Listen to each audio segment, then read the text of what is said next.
La voix du Mali vient juste de sonner à la 80e Assemblée générale des Nations Unies. Sans langue de bois et dans un style qui lui est propre, le Premier ministre, ministre de l'administration territoriale et de la décentralisation a dénoncé la formule de 2 poids 2 mesures de la communauté internationale vis-à-vis des pays de l'AES. Notre pays va s'assumer pour restaurer sa souveraineté. Les douanes maliennes célèbrent ce samedi 27 septembre les 65 ans de sa création. Que de réformes majeures entreprises pour asseoir l'économie malienne. Les recettes des douanes sont passées de 35 milliards de francs CFA en 1990 à 884 milliards en 2024. Les festivités seront marquées par l'inauguration du complexe nautique de la Direction générale des douanes.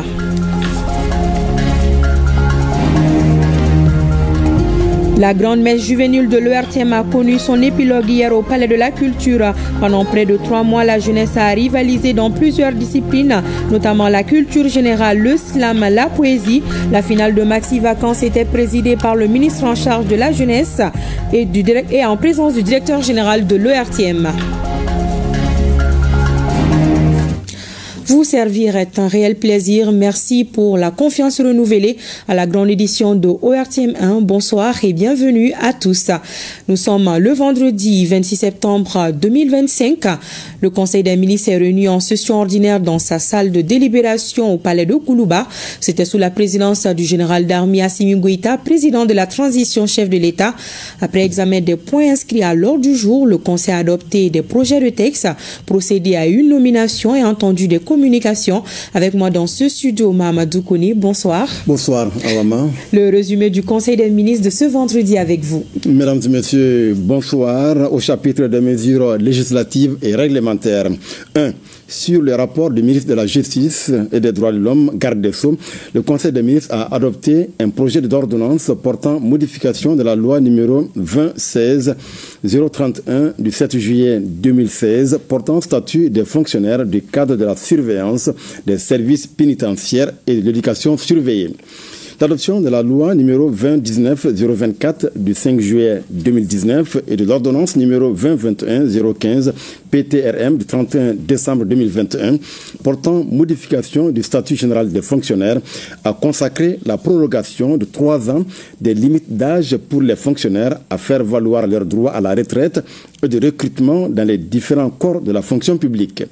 En vue de l'harmonisation des conditions d'accès aux différents corps et des âges limites de départ à la retraite, il est apparu nécessaire de modifier la loi numéro 2016-031 du 7 juillet 2016 portant statut des fonctionnaires du cadre de la surveillance des services pénitentiaires et de l'éducation surveillée.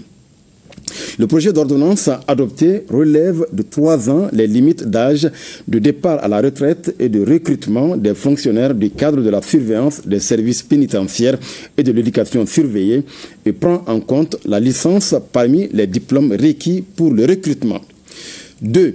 Sur le rapport du ministre de l'économie et des finances, le Conseil des ministres a adopté un projet de loi portant loi des finances pour l'exercice 2026. Le projet de loi de finances pour l'exercice 2026 est préparé en application de la loi numéro 2025-038 du 15 août 2025 portant loi organique relative aux lois de finances. Les prévisions des recettes budgétaires pour l'exercice 2026 s'élèvent à 3057,792 milliards de francs CFA contre 2739,697 milliards de francs CFA dans la loi de finances rectifiée 2025, soit une augmentation de 318,95 milliards de francs CFA, correspondant à une hausse de 11,61%. La prévision des dépenses budgétaires pour l'exercice 2026 s'élève à 3578,217 milliards de francs CFA contre 3279,886 milliards de francs CFA dans la loi de finances rectifiée 2025, soit une hausse de 298,331 milliards de francs CFA et un taux de 9,10%. Le budget de l'État 2026 présente un déficit global de 520,425 milliards de francs CFA, soit une baisse de 3,66% par rapport à celui de la loi des finances rectifiée 2025, estimé à 540,189 milliards de francs CFA. Au chapitre des mesures individuelles, le Conseil des ministres a procédé à une nomination. Le nom de l'intéressé est disponible sur le site web du secrétariat général du gouvernement www.sgg-mali.ml et dans le journal L'Essor. Au chapitre des communications, 1. Sur le rapport du ministre de la Justice et des Droits de l'Homme, garde des Sceaux, le Conseil des ministres a pris acte d'une communication écrite relative au rapport national à mi-parcours de mise en œuvre des recommandations acceptées par le Mali lors du 4e cycle de son examen périodique universel tenu le 2 mai 2023 à Genève, en Suisse. Le 4e cycle de l'examen périodique universel a été l'occasion pour le groupe de travail de procéder à l'examen de la situation des droits de l'homme dans 14 pays, dont le Mali. Le rapport national présenté à cette occasion a été examiné par le groupe de travail sur l'examen périodique universel du Mali le 2 mai 2023 en présence de la délégation malienne conduite par le ministre de la Justice et des Droits de l'Homme, garde des Sceaux, accompagné du ministre des Affaires étrangères et de la coopération internationale. À l'issue de cet examen, notre pays a reçu 275 recommandations sur lesquelles 219 ont été acceptées, 53 notées et 3 acceptées et notées à la fois. Ainsi, les recommandations acceptées ont été soumises dans le cadre d'un rapport national additif au groupe de travail du Conseil des droits de l'homme des Nations Unies de l'examen périodique universel qui les a adoptés lors de sa 54e session ordinaire. Le présent rapport à mi-parcours fait ressortir le taux de mise en œuvre des recommandations acceptées. 2. Le ministre des Maliens établi à l'extérieur et de l'intégration africaine a informé le Conseil des ministres de la tenue de la 3e session de Tunkablon le 20 septembre 2025. Cette 3e session consacrée aux Maliens établis en Amérique et au Moyen-Orient a enregistré la participation du cabinet du ministre des Maliens établi à l'extérieur et de l'intégration africaine, de responsables des services centraux, de représentants du ministère des Affaires étrangères et de la coopération internationale, de représentants des organisations des Maliens de l'extérieur, de missions diplomatiques et postes consulaires du Mali, ainsi que de représentants de la diaspora installés aux États-Unis, au Canada, au Brésil, à Cuba, en Arabie Saoudite, aux Émirats Arabes Unis, au Qatar et au Koweït. Elle a été l'occasion de recenser les préoccupations exprimées en vue de leur prise en charge à travers, entre autres, l'activation du cadre de concertation gouvernement-diaspora, le déploiement de missions de l'Institut national de prévoyance sociale dans les juridictions à forte demande et la mise en place d'un guichet unique API diaspora. 3. Le ministre de l'Agriculture a informé le Conseil des ministres des principales conclusions de la première édition du Forum sur le développement de l'agriculture dans l'espace de la Confédération des États du Sahel, tenu du 18 au 20 septembre 2025 à Bamako. Cette première édition avait pour objectif d'identifier les actions de synergie à développer afin de parvenir à une vision partagée favorable à la transformation durable des systèmes agricoles au sein de l'espace confédéral. Elle s'est déroulée en 2 phases. La réunion technique préparatoire des experts tenue du 18 au 19 septembre 2025. La réunion des ministres chargés de l'agriculture, de l'élevage et de la pêche de la Confédération AIS le 20 septembre 2025. Au cours de la réunion préparatoire, les experts ont fait l'état des lieux des problèmes auxquels le secteur agricole est confronté dans l'espace confédéral avant de se pencher sur les principales thématiques qui résument les enjeux relatifs au développement du dit secteur en lien avec la souveraineté alimentaire et la transformation structurelle de l'économie de nos États. À la suite des experts, la réunion des ministres a, entre autres, approuvé la vision à l'horizon 2035. La Confédération des États du Sahel dispose d'une agriculture compétitive, durable et inclusive, assurant la souveraineté alimentaire et contribuant à l'amélioration des conditions de vie des populations de l'espace confédéral. approuvé les recommandations formulées par les experts, souligné la nécessité de mettre l'accent sur la réalisation d'aménagements hydro-agricoles, d'infrastructures de transformation, de conservation et de commercialisation des produits agricoles, souligner la nécessité de faire de l'espace confédéral un pôle sahélien de référence en matière de recherche et de formation agricole, recommander l'élaboration d'un plan de mise en œuvre des actions de synergie identifiées assorties d'une feuille de route. 4. Le ministre de la Communication, de l'économie numérique et de la modernisation de l'administration a informé le Conseil des ministres de la réélection du Mali au Conseil d'administration de l'Union postale universelle tenue du 8 au 19 septembre 2025 à Dubaï, aux Émirats arabes unis. Cette réélection, lors du 28e congrès de l'Union postale universelle, est le résultat de l'implication du président de la transition, chef de l'État et d'une diplomatie active.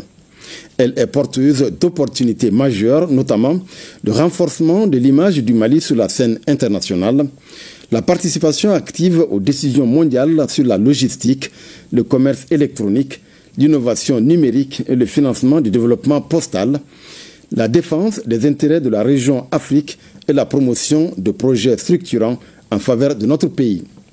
5. Le ministre de l'Élevage et de la Pêche a informé le Conseil des ministres de la célébration de la 19e édition de la Journée mondiale de lutte contre la rage le 28 septembre 2025.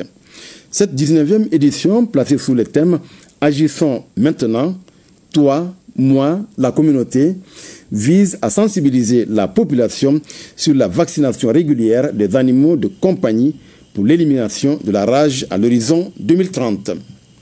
La cérémonie officielle de célébration de la dite journée aura lieu le 29 septembre 2025 à Bamako. 6. Le ministre de la Santé et du Développement social a informé le Conseil des ministres de l'organisation de la 30e édition du mois de la solidarité et de la lutte contre l'exclusion en octobre 2025. Cette 30e édition, prévue du 1er au 31 octobre 2025, est placée sous le thème « Solidarité dans la diversité culturelle », base d'une société inclusive. Le programme du mois s'articule autour de 4 semaines thématiques, à savoir la semaine des personnes âgées, la semaine de la femme et de l'enfant, la semaine des personnes vivant avec un handicap, la semaine de la jeunesse, de l'emploi et de l'entrepreneuriat. Le lancement officiel est prévu le 30 septembre 2025. B. De la situation épidémiologique du pays, marquée notamment par une augmentation du nombre de cas confirmés de dengue comparé à celui de la semaine écoulée. Le président de la transition, chef de l'État, a appelé la population au respect strict des mesures de prévention et de lutte contre les maladies. Voilà, Awama, ce qu'il fallait retenir du communiqué du Conseil des ministres de ce vendredi. Merci bien, Mamadou Koné. Nous restons avec vous pour suivre l'actualité du jour et ça se passe à New York, aux États-Unis. La voix de l'AES a sonné comme un gong à la 80e Assemblée générale des Nations unies. Le Premier ministre, ministre de l'administration territoriale et de la décentralisation, le général de division Abdoulaye Maïga, n'est pas allé avec le dos de la cuillère pour dénoncer le complot de la communauté internationale.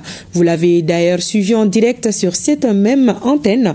Nous vous proposerons un extrait de son intervention au cours de cette édition. Et nous restons au pays de l'oncle Sam. Les premiers ministres de l'AES ont pris part hier à une rencontre de haut niveau sur la mémoire africaine, la justice et les réparations.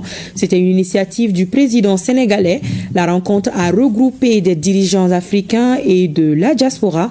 Outre le président sénégalais Bassirou Diomaye Faye, on enregistrait la présence du président du Ghana et plusieurs autres personnalités. Le message de la Confédération des États du Sahel a été porté par le Premier ministre du Burkina Faso. Nos envoyés spéciaux sont Mamari Koné et Ali Outouri. Près d'une dizaine de personnalités triées sur le volet pour cette rencontre panafricaine sur la mémoire africaine, la justice et les réparations. À l'invitation du président sénégalais, les premiers ministres du Burkina Faso et du Mali prennent part à ces cadres d'échange qui s'est tenu à African Burial Grand National Monument de New York. Et que signifient les réparations que nous appelons de nos voeux? Elles impliquent d'abord l'impératif d'une reconnaissance des crimes, des souffrances, mais aussi de la contribution immense de l'Afrique et de ses enfants au progrès de l'humanité. Elle signifie ensuite l'exigence d'une transmission à nos enfants, de la fierté de leur histoire et de la conscience de leurs valeurs. Elle vise enfin la co-construction d'un avenir partagé entre l'Afrique et sa diaspora, entre continent et génération, afin de corriger le passé sacrifié.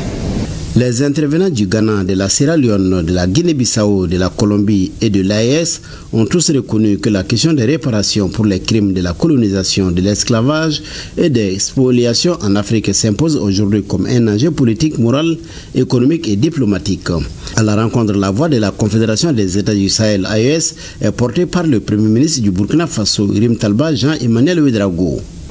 L'histoire de nos aïeux enrôlés de force pour les guerres coloniales, les résistances farouches de nos grandes figures africaines et le profond impact sur l'économie coloniale et sur nos territoires en sont des témoignages vivants. Le combat actuel, porté par leurs excellences, le général d'armée Assimi Goïta, président du Mali, le camarade président du Faso, le capitaine Ibrahim Traoré, et son Excellence le général d'armée Abdourahmane Tiani, président du Niger, constitue le prolongement de ce combat pour la souveraineté, pour la dignité des peuples du Sahel et une continuation de cette dynamique. Cette rencontre de haut niveau a permis de donner le maximum d'informations sur la mémoire africaine, la justice et les réparations. Un agenda très chargé pour le Premier ministre qui ne rate pas d'occasion pour encourager la diaspora. C'est pourquoi le général de division Abdoulaye Maïga a présidé hier aussi la cérémonie de lancement d'une plateforme qui permet la commercialisation des produits de jardinage. C'est l'œuvre d'un jeune Malien du nom de Moussa Seydou Konaté, un ingénieur industriel. Le Premier ministre a salué cette initiative au nom du président de la transition, chef de l'État, le général d'armée Assimi Goïta. Nous retrouvons nos envoyés spéciaux. Garden Grid est une plateforme de jardinage connectée qui révolutionne désormais la culture et l'achat des fruits et légumes dans le monde. Elle permet de gérer de façon intelligente les jardins à travers la planification saisonnière, le suivi de croissance et les rappels automatiques. Garden Grid n'est pas seulement un outil pour cultiver les légumes. C'est une déclaration vivante que l'Afrique peut se tenir au centre de la 5e révolution. Pendant des siècles, nous avons été des consommateurs des industries, inventions et récits des autres. Aujourd'hui, nous avons la chance d'inverser ce cycle. Chaque jardin installé dans une école ou ailleurs, une maison, un balcon, ne produit pas seulement de la nourriture, il produit du savoir, produit des données, produit de la souveraineté. C'est un capteur de vie, un nœud d'intelligence, une brique dans la construction de notre indépendance. Le Premier ministre a salué le promoteur pour l'initiative ainsi que les partenaires pour leur accompagnement. Il l'a ensuite invité à s'investir pour la réussite de ces projets socioculturels. Vous savez, le chef de l'État nous a instruit, autant que faire se peut, d'appuyer nos compatriotes du secteur privé. Nous avons également l'obligation de défendre, disons, les intérêts de notre diaspora, où qu'elle se trouve. Obligation morale également, puisque vous êtes un Malien. À partir du moment où un Malien est réussi, donc nous pouvons en déduire qu'il s'agit d'une réussite pour l'ensemble des Maliens. C'est la raison pour laquelle nous sommes là cet après-midi, représentés par plusieurs acteurs. Il y a le gouvernement, mais il y a également un représentant du Conseil national de transition, des membres du cabinet, des journalistes. Je vois également des représentants de notre diaspora. Donc c'est pour vous encourager et pour vous dire que tous les Maliens se reconnaissent bien entendu dans ce projet extrêmement futuriste. Ceci dit, en termes de symboles, de toute façon, en tout cas, le peu de choses que nous connaissons dans le commerce mondial repose essentiellement sur l'exportation, sur l'importation. Le Mali exporte beaucoup de produits, le coton, l'or, bien entendu, plusieurs matières premières, mais nous importons également. À travers vous, c'est une démonstration très claire que le Mali est également un pays exportateur de savoir et de savoir-faire. C'est rare. Je voudrais quand même rappeler, en tout cas ce que j'ai compris, ce Konaté n'est pas un Malien résident aux États-Unis, donc c'est un savoir-faire malien qui s'exporte et qui se lance à la conquête du marché américain. Garden Green travaille déjà avec plus de 200 entreprises partenaires. Des contrats de partenariat ont été d'ailleurs signés lors de la cérémonie de lancement officiel. Sa vision est de créer des communautés résilientes et connecter les producteurs locaux au marché mondial. La plateforme bénéficie du soutien de l'intelligence artificielle dénommée Tombouctou. À New York, le chef du gouvernement est accompagné par plusieurs membres du gouvernement, notamment les ministres de la Santé et du Développement social et le ministre des Affaires étrangères et de la Coopération internationale. Colonel-major Assaba Diallo Touré a pris part à une réunion de haut niveau sur la prévention et la maîtrise des maladies non transmissibles, ainsi que la promotion de la santé mentale et du bien-être. Quant au ministre Abdoulaye Diop, il a participé à une réunion de la Commission de la consolidation de la paix. La correspondance de Aïssata Ibrahim Maïga. Les maladies non transmissibles telles que le cancer, le diabète, les maladies cardiovasculaires ou respiratoires chroniques représentent aujourd'hui plus de 70% des décès dans le monde, avec un impact particulièrement lourd sur les pays en développement. La santé mentale longtemps négligée s'impose désormais comme une priorité mondiale. Cette réunion de haut niveau a souligné la nécessité de renforcer les systèmes de santé, de réduire les inégalités d'accès aux soins et de s'attaquer aux principaux facteurs de risque. Le Mali a adopté un plan stratégique en santé mentale et soutien psychosocial 2025-2029, dont l'objectif général est d'offrir un soutien psychosocial à 80% de personnes exposées à des événements stressants, notamment les catastrophes naturelles ou d'origine humaine, entraînant les déplacements massifs. Le gouvernement du Mali privilégie des approches innovantes comme la digitalisation du système de santé, la gratuité et la déconcentration des services d'hémodialyse, le dépistage en stratégie mobile du cancer du sein ainsi que de celui du col de l'utérus. Je voudrais ici saluer l'accompagnement constant de l'OMS à réduire l'impact sanitaire et humanitaire de ces maladies et l'appeler à davantage soutenir les États en situation de vulnérabilité, particulièrement en crise, dont ceux de la Confédération des États du Sahel. Je termine en vous assurant de la détermination du gouvernement du Mali, sous le leadership du président de la transition, le général d'armée Assimi Goïta, à promouvoir la santé dans toutes ses politiques. De son côté, le ministre des Affaires étrangères et de la Coopération internationale a pris part à une réunion de la Commission de consolidation de la paix. Ce cadre a permis au ministre des Affaires étrangères de plusieurs pays de partager les priorités nationales et régionales. Pour maintenir le cap constructif en place, nous envisageons d'ores et déjà d'inscrire le Mali pour un nouveau cycle à partir de 2026. À cet égard, le gouvernement souligne le besoin de l'alignement de tous les financements avec la vision nationale du Mali en termes de développement, consignée dans des documents de politique nationale et de stratégie. Dans la même dynamique, la récente adoption de la Charte pour la paix et la réconciliation nationale, qui traduit l'appropriation nationale du processus de paix, appelle à un renforcement de la coopération avec tous les partenaires désireux de s'investir sur la base du respect de la souveraineté de notre pays, de ses choix stratégiques et opérés par les différentes autorités. Je réitère notre disponibilité à œuvrer en faveur du renforcement d'un multilatéralisme vertueux qui met les populations au centre de son action. Il est à rappeler que la Commission de la consolidation de la paix est un groupe intergouvernemental consultatif chargé d'aider les pays sortant de conflits ou en situation fragile. Elle réunit États membres, agences des Nations Unies, institutions financières internationales et partenaires régionaux afin de coordonner les efforts de consolidation de la paix et de mobiliser des ressources pour une stabilité durable. Retour à Bamako et ce communiqué. Le ministre de la Sécurité et de la Protection civile informe l'ensemble de la population et la diaspora que dans le cadre de l'amélioration continue de la fourniture des documents de voyage, notamment le passeport biométrique malien, un changement de prestataire technique est en cours. Ce processus entraînera une suspension temporaire de l'enrôlement au passeport selon le calendrier suivants.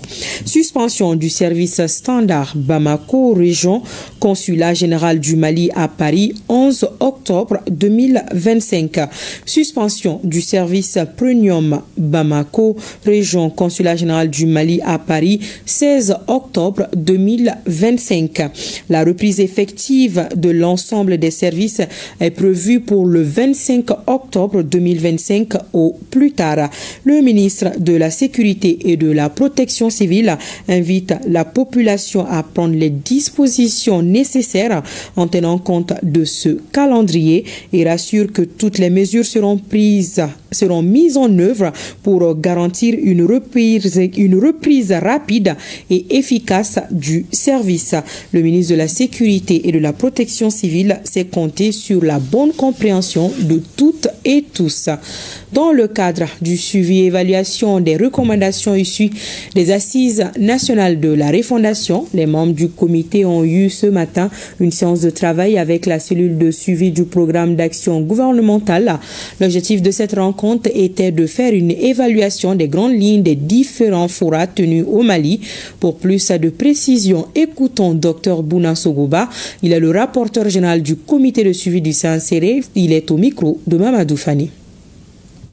C'était une rencontre basée sur une réflexion entre nos différentes organisations, structures, pour voir comment mettre en cohérence le dispositif de suivi, évaluation, qui prend en compte à la fois les recommandations des Assises nationales de la refondation, les différents forums qui se sont tenus au Mali d'envergure nationale et ensuite le PAG qui est une partie de ces différentes recommandations qui se basent sur la lettre de cadrage du président de la transition. Et donc aujourd'hui, c'était des réflexions partagées entre ces structures techniques d'observation, de suivi et évaluation qui nous permet de construire un dispositif partagé où la matière est la même. Ensuite, il y a la vision 2063 qui est séquencée en différentes phases et il est important qu'il y ait une cohérence dans le dispositif de suivi. Comment on arrive à suivre l'effectivité de la mise en œuvre de ce qui est planifié pour la croissance et le développement du Mali. Pour nous, cette première rencontre était nécessaire pour se comprendre d'abord sur qui a quel outil et quel est le regard stratégique de chacun.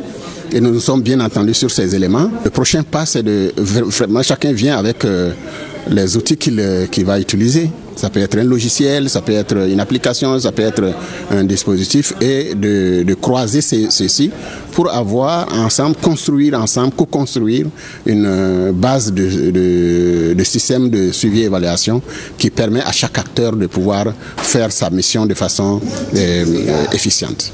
Sur l'instrument de contrôle. Le Premier ministre, ministre de l'administration territoriale et de la décentralisation, vous vous rappelez, était à Osaka, au Japon, au mois d'août passé. Le Mali était l'invité du Business Forum Mali-Japon. Les retombées de cette mission se font déjà sentir.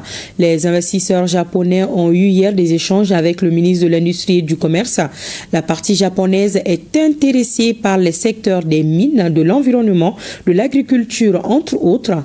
Le ministre a saisi l'opportunité pour annoncer la date du deuxième Business Forum Mali-Japon prévu en juillet 2026 à Bamako.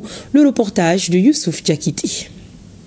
C'est suite au Business Forum Mali-Japon tenu à Osaka le 1er août 2025 que le ministère de l'Industrie et du Commerce est parvenu à mobiliser ses investisseurs japonais. C'est une fois de plus une manifestation concrète du gouvernement du Mali à relever les défis du développement socio-économique du pays. L'énergie, l'environnement, les finances, la transformation des déchets sont entre autres les domaines d'intervention de ces investisseurs. L'agriculture, c'est un élément très important pour le Mali, que l'agriculture, c'est un élément qu'il est déjà en train de considérer. Et comme il est vétérinaire, il dit que l'élevage aussi, c'est quelque chose pour laquelle il porte beaucoup d'intérêt. Et voilà, les mines aussi, c'est une grande opportunité au Mali et pourquoi ne pas l'explorer aussi. Le ministre de l'Industrie et du Commerce précise que ceci est la concrétisation d'un des objectifs phares du Business Forum Mali-Japon. Aujourd'hui, c'est avec beaucoup de plaisir et de bonheur que nous recevons à Bamako la première visite des investisseurs japonais. Et la séance de travail que nous venons d'avoir avec ces investisseurs japonais nous a permis donc de faire le point de l'ensemble des projets que nous avons présentés, leur avis, leurs observations et les mécanismes de suivi et évaluation de ces projets-là, de façon à ce que dans 3 mois, dans 6 mois, nous puissions arriver à finaliser un certain nombre de projets qui doivent être réalisés dans notre pays. Nous avons l'intention d'organiser le 2e Business Forum Mali-Japon en juillet 2026. Donc nous avons d'ores et déjà invité nos partenaires japonais à s'inscrire dans cette dynamique avec les chambres de commerce et d'industrie d'Osaka et de Tokyo. En tout cas, les autorités maliennes restent déterminées à faire du Mali un havre de paix, de prospérité, gage d'un développement harmonieux et équitable. Et nous retournons au pays de l'oncle Sam. Vous venez de suivre en direct l'intervention du Premier ministre à la tribune des Nations Unies. Le général de division Abdoulaye Maïga, tout en dénonçant les complots contre les États de l'AES, a réaffirmé la détermination de la Confédération à lutter contre le terrorisme. Je vous propose de suivre un extrait de son intervention. Le thème de cette 80e session de l'Assemblée générale, à savoir, je cite, « Mieux ensemble », plus de 80 ans au service de la paix, du développement et des droits humains, fin de citation, est d'une importance toute particulière pour les États membres de la Confédération AES. Oui, la paix, l'entraide, le développement et la préservation des droits humains demeurent les principaux objectifs, voire la raison d'être des Nations Unies. Hélas, ces objectifs essentiels n'ont jamais été autant ébranlés dans le monde et au Sahel précisément, du fait essentiellement des groupes armés obscurantistes, instrumentalisés et soutenus par des sponsors étatiques étrangers. Les États membres de la Confédération des États du Sahel sont à l'avant-garde de la lutte contre le terrorisme qui constitue à la fois une menace réelle à la paix et à la sécurité internationale, mais aussi et surtout une atteinte grave au fondement même de nos États.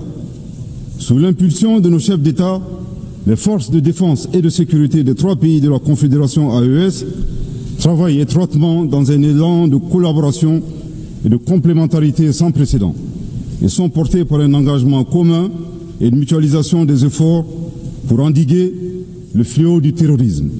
Cette nouvelle dynamique, articulée autour du renforcement des capacités opérationnelles de nos forces de défense et de sécurité, à travers un recrutement massif, une formation adéquate et la fourniture d'équipements appropriés, produit chaque jour des résultats encourageants sur le terrain, confirmant ainsi toute la pertinence de notre décision souveraine de nous mettre ensemble pour combattre nos ennemis communs. À la différence de certains États qui ont ouvert des couloirs de passage sur leur territoire aux terroristes, en vue d'attaquer d'autres pays ou d'offrir leur territoire comme base arrière, les pères fondateurs de l'AES, par engagement panafricaniste et dans le souci de préserver les intérêts de leur population, ont décidé de sécuriser leur pays tout en évitant une propagation de la menace vers d'autres régions africaines, voire dans le monde, effectuant ainsi un véritable travail de sécurité publique, régionale et mondiale. Il ne fait l'ombre d'aucun doute que par leur sacrifice, les vaillantes forces de défense et de sécurité de l'AES contribuent à la sécurité d'autres régions, notamment les pays situés sur la côte ouest africaine.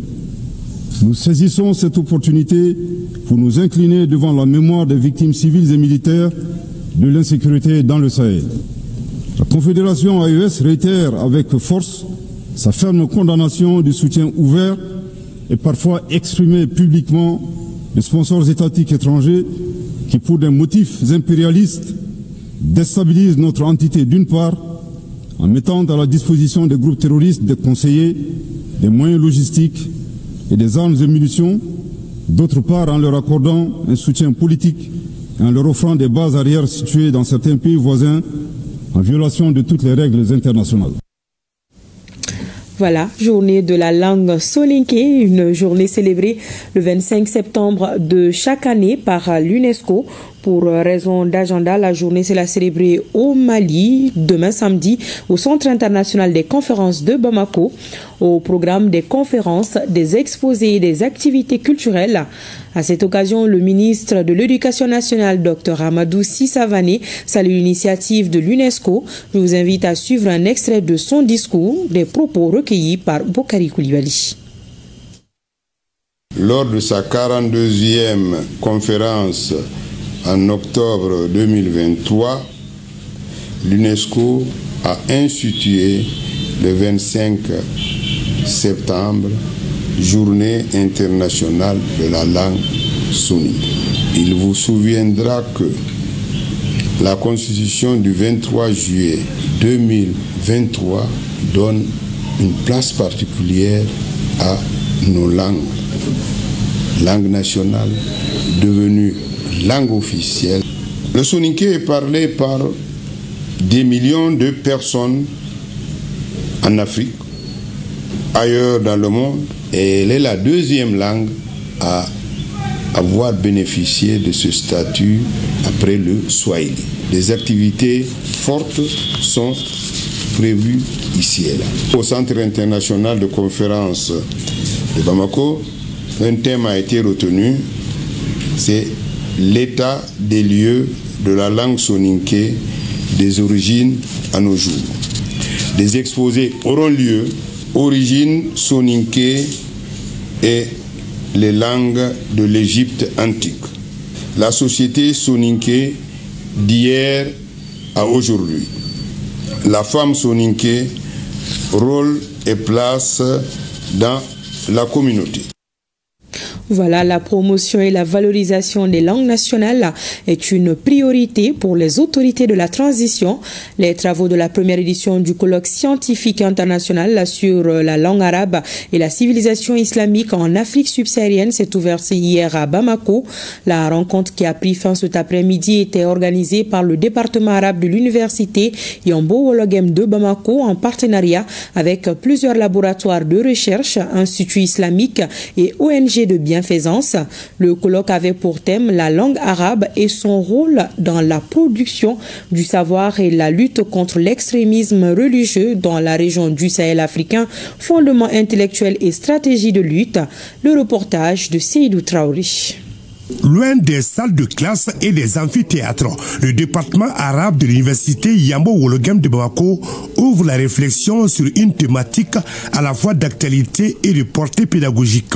Il s'agit pour les chercheurs universitaires venus du Niger, du Burkina Faso, du Sénégal, de la Guinée-Conakry, du Tchad, de la Libye, du Soudan, de la France et du Koweït de faire de la langue arabe un moyen de promotion des valeurs de tolérance et de cohésion sociale. Nous croyons que la lutte contre l'extrémisme passe par la connaissance et par une langue arabe ouverte au dialogue. Ainsi, l'arabe peut devenir un vecteur de paix, de développement et de rayonnement intellectuel en Afrique. Face aux nombreux défis du monde actuel caractérisés par les idéologies extrémistes et la prolifération d'organisations terroristes, les participants à ce colloque vont dégager des pistes de solutions autour de la langue arabe. Vous êtes les mieux outillés et les plus légitimes au regard de vos parcours et de vos expériences pour expliquer davantage que l'islam condamne la violence contre les innocents. Cela permet de contrer l'idéologie extrémiste et terroriste qui instrumentalise le fait religieux pour des fins très souvent géopolitiques et géostratégiques. L'extrémisme violent que nous sommes en train de parler, pourquoi nous sommes dans la crise aujourd'hui au Mali, dans le monde entier? Ce ne sont pas les musulmans qui ont provoqué les crises, mais les crises ont été provoquées au nom de l'islam et au nom des musulmans. Pour endiguer ces fléaux, il faut conjuguer forcément avec les arabophones dans le monde entier. Forcément. La rencontre de Bamako autour de la langue arabe, c'est 48 heures de dialogue pour faire de l'arabe un outil de développement et non de lutte pour déstabiliser le Sahel, voire l'Afrique et le monde. Voyons à présent l'actualité à l'intérieur du pays. L'Union régionale des travailleurs de Bougouni renforce les capacités de ses militants. Elle a organisé hier une formation sur le thème « Le syndicalisme, la négociation collective ». La cérémonie d'ouverture était présidée par le secrétaire général de l'Union nationale des travailleurs. L'objectif est de permettre aux militants de mieux connaître leurs droits et devoirs syndicaux. Le reportage de Abdul Karim Konaté et Djibril Barayogo depuis la capitale du Bani Monotié. L'Union nationale des travailleurs du Mali, UNTEM, affiche ses armes pour mieux défendre les intérêts de ses militants. Elle renforce la capacité des membres de l'Union régionale de Bougouni à travers un atelier de formation présidé par le secrétaire général de l'UNTEM, Yacouba Katile, et le gouverneur de la région de Bougouni, le général de brigade Ousmane Wele. Le thème choisi est le syndicalisme, la négociation collective. Les principaux responsables, la plupart d'entre eux sont à leur première expérience dans le syndicalisme. Ça leur permettra de pouvoir connaître qu'est-ce que c'est que même les syndicats et quel doit être le comportement d'un syndicaliste. Cette session de formation d'une journée contribue également à renforcer la solidarité syndicale. Elle permet aussi et surtout de construire une cohésion durable entre les responsables syndicaux. Lors du 14e congrès de l'Union nationale des travailleurs du Mali, il y a une résolution forte qui a été prise en ce qui concerne la formation des responsables syndicaux. Et depuis lors, nous avons tenu à pouvoir vraiment faire la mise en œuvre de cette résolution. Ce qui nous a amené au niveau du bureau exécutif à prendre des dispositions, soutenir l'ensemble des unions régionales et l'ensemble des syndicats nationaux pour pouvoir vraiment faire ces formations. Nous travaillons beaucoup ensemble pour apaiser le climat social. Je pense sincèrement, à chaque fois qu'il y a eu des préoccupations et que nous avons eu des rencontres de travail, nous sommes sortis sur des engagements qui nous ont permis vraiment d'avancer sur les objectifs. Le gouverneur Wele a beaucoup insisté sur le partenariat et le dialogue entre les travailleurs, les employeurs et le gouvernement pour l'atteinte des objectifs 2063 du Mali. Un mot de culture avec le vernissage de l'exposition intitulée Le Soldat. Des œuvres qui rendent hommage aux femmes à travers leur bravoure, leur courage et surtout leur sacrifice pour la défense de la patrie. C'est une initiative du ministère en charge de la culture. Les œuvres resplendissent au Musée national. La cérémonie d'ouverture a eu lieu hier dans l'après-midi en présence de plusieurs personnalités civiles et militaires. Le reportage de Ibrahim Kaoukonati. Changer le regard porté sur le soldat, montrant que derrière l'uniforme se cache un être humain avec des émotions, des convictions, des sacrifices, des espoirs et une vie. Voilà l'objet de cette exposition dédiée aux forces armées et de sécurité. Elle vise ainsi à sceller l'union entre le civil et le militaire. Cette année, l'honneur revient aux militaires, nos femmes, dont le thème des soldats. L'objectif de cette exposition, c'est de renforcer les liens civilo-militaires et de ressortir la cohésion, les rapprochements entre militaires et civils, mais aussi la valeur des militaires. Faire savoir à ce beau public que les militaires, c'est un élément de la famille. En cette année de la culture, ce vernissage s'inscrit dans le cadre d'une série d'activités initiées par le département en charge de la culture. Qui ont fait un travail extraordinaire. Je voudrais saluer le ministère de la Défense à travers son service, le musée des armées, qui ont collectionné, qui ont sélectionné de belles photos pour nous faire voir comment la vie du soldat est en fusion avec la vie du peuple. C'est tout simplement magnifique de voir un peu les photos qui retracent les différentes situations de vie du soldat et aussi qui montrent un peu l'en commun entre les civils et les soldats. Et donc tout ceci dans le cadre dynamique de l'année de la culture. Nous sommes là, in fine, pour célébrer la diversité de notre pays. Et je dis bravo au musée des armées, bravo à notre pyramide du souvenir qui finalement nous fait repenser beaucoup de belles histoires, des exploits de nos soldats et leur engagement sur le terrain, leur situation, comment ils sauvent des vies, comment ils soignent des malades dans les villages. Cette exposition rend hommage aux soldats, mettant en lumière leur courage et leur rôle dans la défense de la patrie. C'est une célébration continue du 65e anniversaire de l'indépendance du Mali. Et nous restons avec les festivités en lien avec la fête de l'indépendance. Le ministre de la Jeunesse et des Sports, chargé de l'instruction civique et de la construction citoyenne, a organisé ce matin une séance spéciale du programme Fitness Bouge avec ton ministère. L'activité s'est déroulée ce matin dans les locaux de l'ex-SNJ en présence de plusieurs personnalités. Le reportage de Famourou Djourté. Organisé par le ministère de la Jeunesse et des Sports, chargé de l'instruction civique et de la construction citoyenne, en collaboration avec le ministère de la Défense et des Anciens Combattants, un spécial bouge avec ton ministère pour les forces armées maliennes à l'occasion des festivités du 65e anniversaire de l'indépendance du Mali. L'activité vise à encourager la pratique du sport au sein de l'administration et à renforcer la cohésion entre les citoyens autour des valeurs de santé, de discipline et de patriotisme.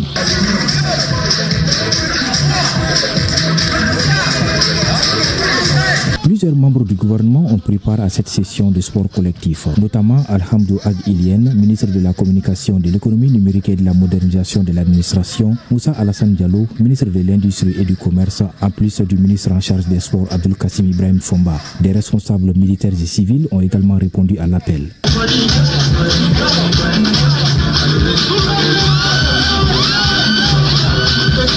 La séance, d'une durée d'environ 30 minutes, a mêlé échauffement, exercice cardiovasculaire et étirement dans une ambiance conviviale et rythmée. Ça, c'est des choses à répéter. Je demande à tout le monde de faire la même chose.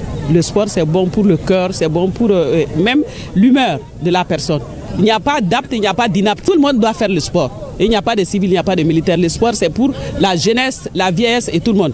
Bouge avec ton ministère est une initiative du ministère des Sports qui entend rapprocher les responsables publics de la population à travers une dynamique positive et fédératrice autour du sport. L'objectif également de cette rencontre, il faut la préciser, c'est dans le cadre d'accompagner nos femmes. Vous savez, on vient de faire le 22 septembre qui a été un moment exceptionnel, on va dire exceptionnel, mais c'est pour montrer également que vraiment nous sommes tous derrière nos forces armées de sécurité, derrière les autorités, à les accompagner, et je pense que le but de cette rencontre-là, c'est cela.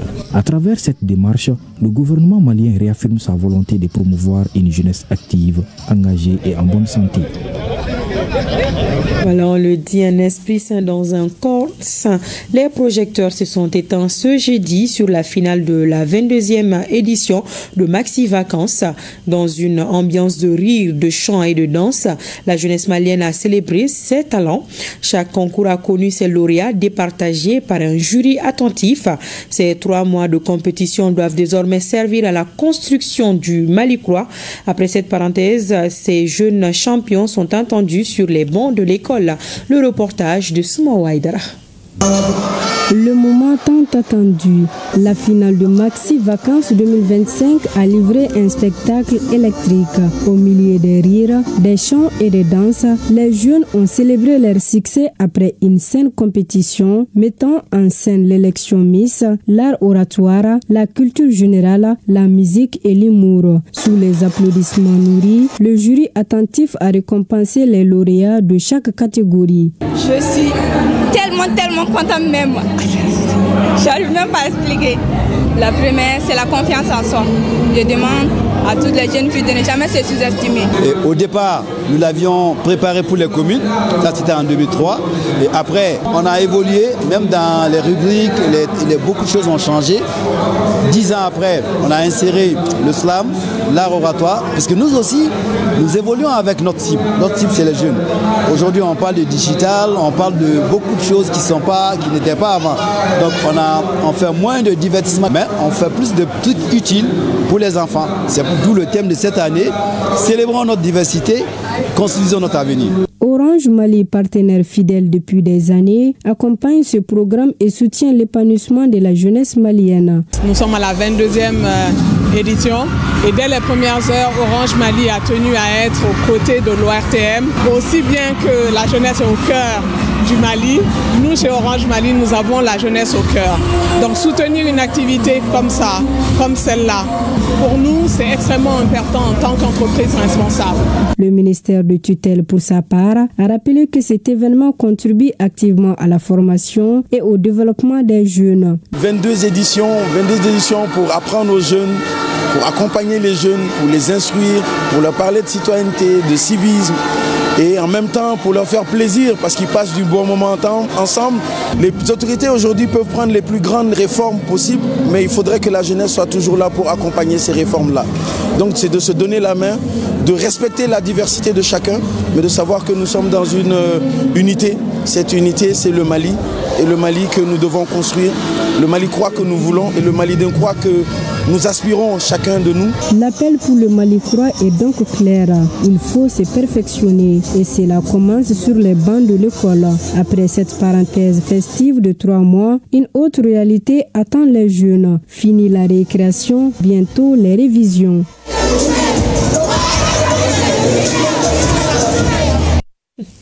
Un mot de santé, ce chiffre à retenir.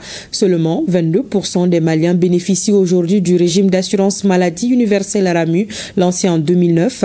Pour élargir cette couverture aux acteurs du secteur informel, la CANAM a réuni à Bamako les organisations professionnelles venues de la capitale et des régions.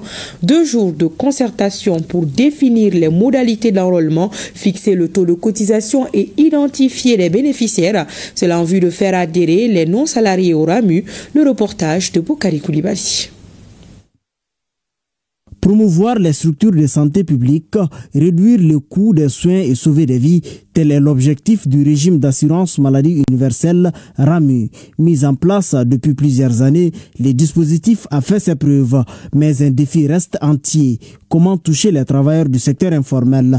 La réussite de cette réforme dépendra de l'inclusion effective des acteurs du monde rural et informel. Tel est tout le sens de cette réforme. Concevoir avec vous une feuille de route adaptée aux réalités du terrain. Depuis 2009, seulement 22% des Maliens bénéficient du RAMU.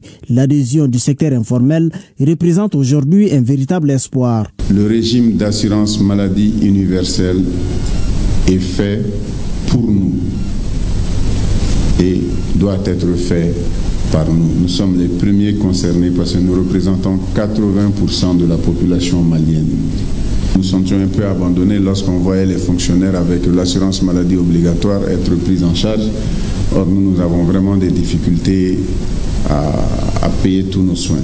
Pendant 2 jours, les participants ont échangé sur les modalités d'enrôlement ainsi que les taux et moments de cotisation. Grâce à vos réflexions, vos recommandations et vos expériences de terrain, nous avons posé les bases d'une feuille de route opérationnelle pour une adhésion progressive et reçue au RAMU.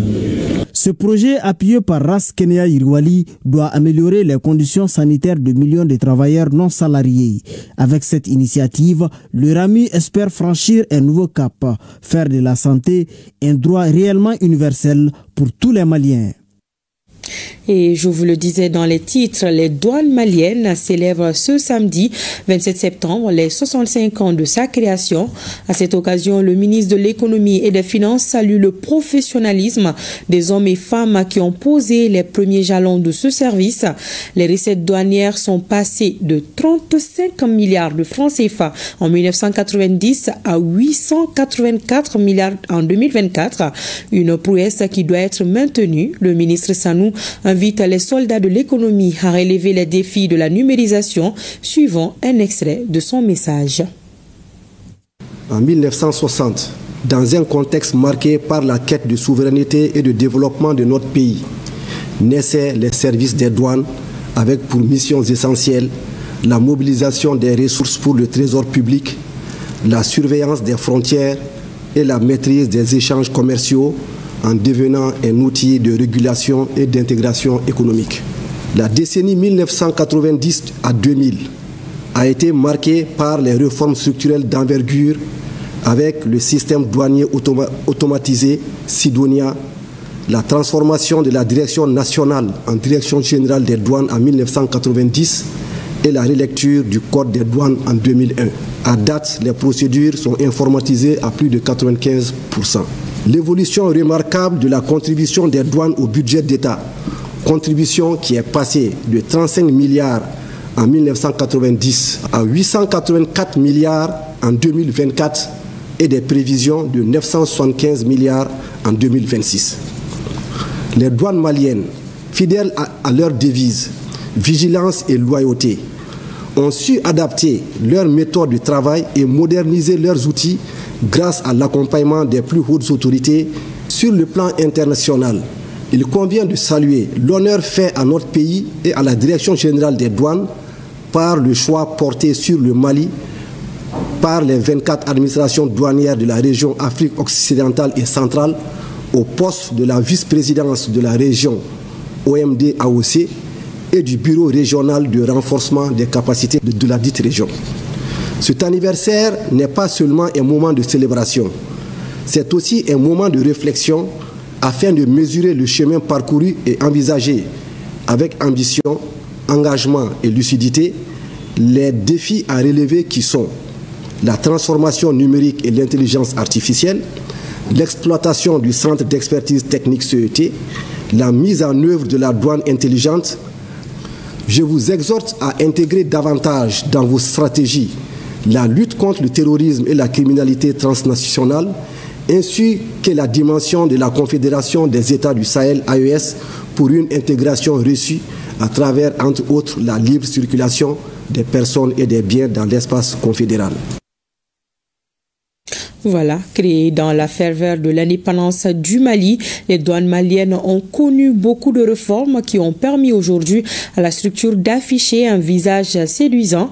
Derrière cette prouesse, ce sont des hommes et femmes qui se sont sacrifiés au nom du Mali. À l'occasion de la célébration des 65 ans de la création des douanes, la rédaction vous propose un grand format sur les grandes mutations que le service a connues avec la touche particulière de l'inspecteur général Amadou Konaté. C'est un reportage de Tamsir Diabati. Le pays et ses frontières naissent. Et pour garantir sa stabilité et les protéger, il faut des hommes, une vision, une mission. C'est ainsi que 5 jours à peine après l'indépendance du Mali, les douanes maliennes ont vu le jour. Non pas comme un simple service administratif, mais plutôt un des tout premiers boucliers économiques du jeune État souverain. À sa tête, Sambala Sissoko, seul inspecteur des douanes à cette époque, seul inspecteur mais déterminé, il a posé les premières pierres d'une douane protectrice, pilier du redressement budgétaire et sentinelle de notre souveraineté économique.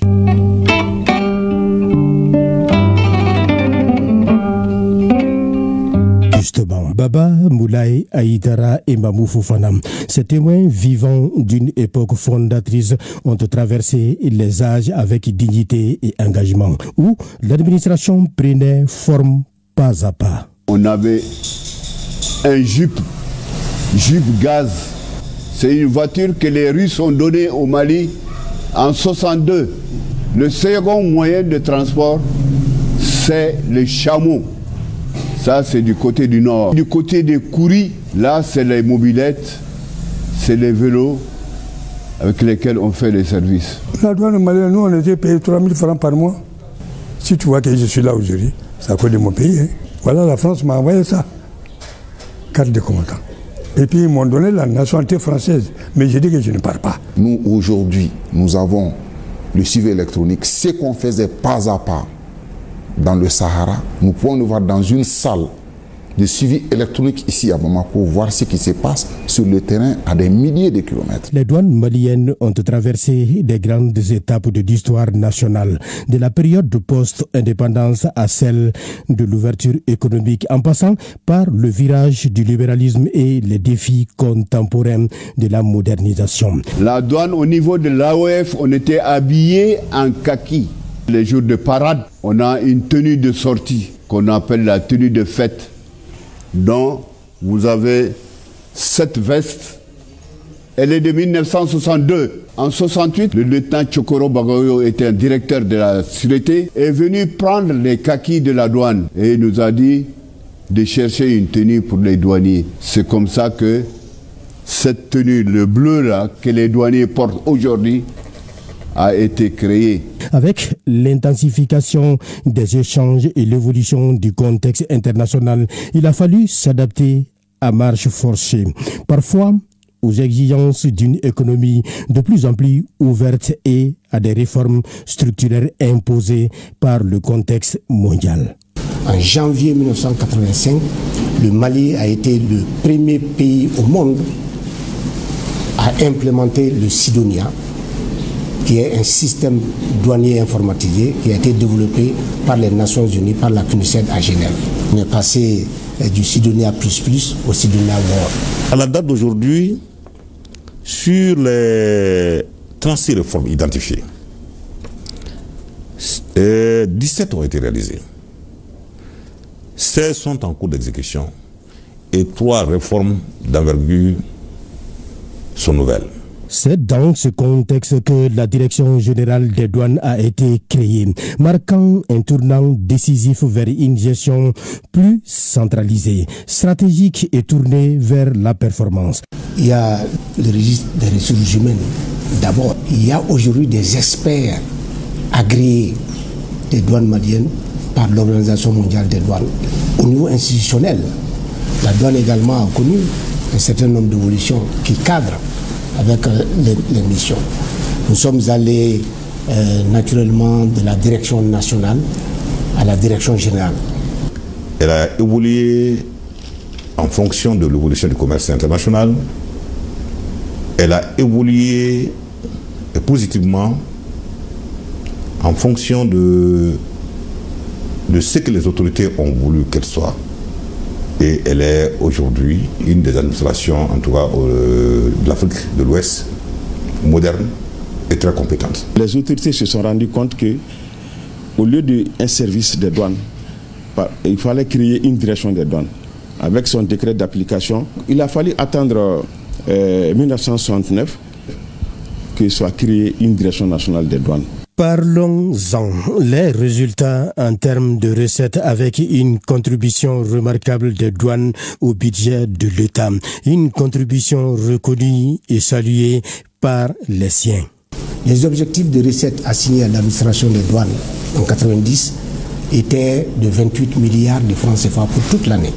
Et nous avons réalisé cette année-là des recettes et records de 34 milliards de francs CFA. Le mois dernier, la douane malienne a réalisé 85 milliards en 30 jours.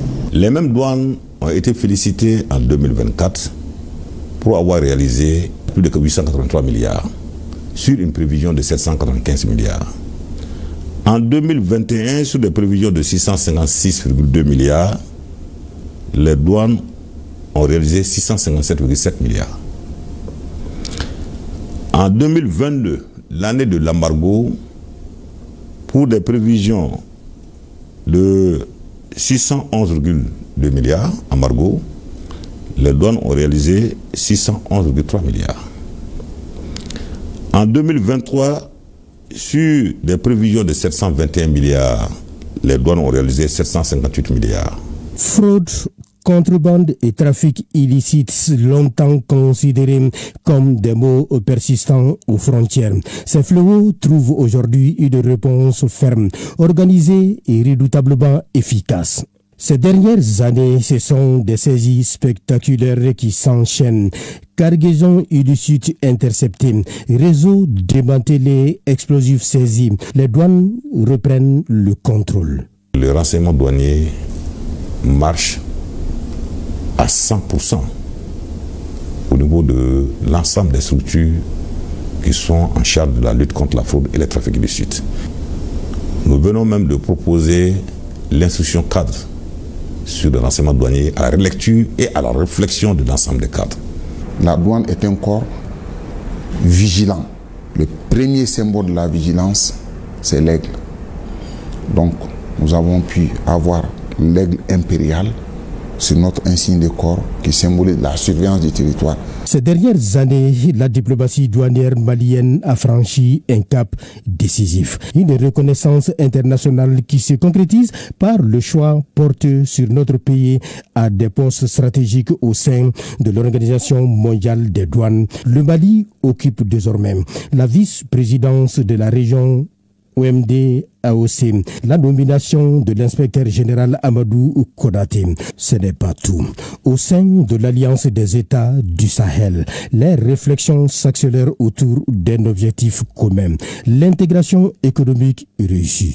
Pour mieux harmoniser, sortir les instruments de coopération douanière au sein de l'AES et de coopération avec le reste du monde. Donc ce qui suppose des tarifs au sein de l'AES, vraiment une intégration plus poussée en matière de libre circulation des personnes, des biens. À 65 ans, l'administration douanière malienne n'a pas seulement résisté au changement. Elle l'a anticipé, conduit, imposé des réformes courageuses qui ont eu un effet boule de neige dans les caisses de l'État. Des résultats salués et appréciés à tous les niveaux, à travers son directeur général. Voilà une douane qui fait la fierté du Mali à travers les réformes entreprises, surtout dans un contexte de crise. Et bonne fête à tous les soldats de l'économie. À suivre ce soir, après ce journal dans nos programmes, le 4e numéro de Gouv Action. C'est une production du Centre d'information gouvernementale du Mali, Sigma, en collaboration avec l'ERTM sur les réalisations et actions concrètes du gouvernement. Gouv Action, c'est après ce journal avec une présentation de Famoussa Sidibé en français et Idrissa Sidibé en bamanankan. Nous vous l'annoncions hier, le décès de Salifou Sidibé, agent de l'ERTM qui a fait valoir ses droits à la retraite depuis 2013. Il a été accompagné en son derrière demeure ce vendredi 26 septembre 2025. Ses obsèques ont eu lieu dans sa famille à Mayambougou. Ses collègues, parents et amis qualifient l'homme d'un grand serviteur de l'État. Le reportage de Aliou Abdoulaye Tourish. La nouvelle du décès de Salifou Sidibé, technicien supérieur des constructions civiles à la retraite, a suscité une vive émotion au sein de l'ERTM. C'est en 1979 qu'il a intégré l'Office des radios et télévisions du Mali. Son premier poste a été la station régionale de Caille, avant d'être affecté à la division audio-fréquence de Bamako pour servir la section maintenance où il s'est distingué par son professionnalisme et surtout sa rigueur pour le service public. Sidibé, il est plus qu'un collègue pour moi. C'est un père quand je l'ai connu, j'étais encore en stage à l'ERTM. Et quand j'ai été aussi recruté, quelques années après, il est parti à la retraite. Voici un monsieur qui m'a toujours prodigué des conseils. Et c'est que ce n'est pas le seul. Il aime donner des conseils aux jeunes, surtout la nouvelle génération. Il dit il faut travailler. C'est ce que nous attendons tous.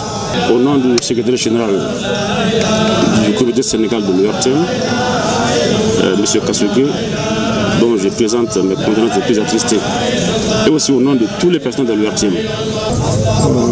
Il faut reconnaître à lui un homme pieux. Un homme pieux, depuis que je l'ai connu, chaque fois que je me rendais en famille, je le voyais toujours avec ses chapelets, prier. Et sa fille qui est avec nous vraiment a été une femme exemplaire. Et depuis qu'elle est rentrée en famille, zéro problème. Ses anciens collègues gardent de lui le souvenir d'un homme passionné par son métier. On a travaillé ensemble de 89 jusqu'à 2004. C'était un collaborateur vraiment sérieux. C'est le travail souvent qui l'intéressait. Et c'est lui qui s'occupait également des émissions religieuses à la station régionale de Caille. Après la prière mortière, Salifou Sidibé a été conduit en sa dernière demeure au cimetière de Mayambougou. À travers cette disparition, l'ERTM perd l'un de ses piliers à la retraite, mais son souvenir restera gravé dans les annales de l'audiovisuel malien. Que son âme repose en paix et par ma voix, la direction de l'ERTM présente ses condoléances à la famille Sidibé. C'est la fin de cette édition. Pensée spéciale à nos femmes. Bonsoir.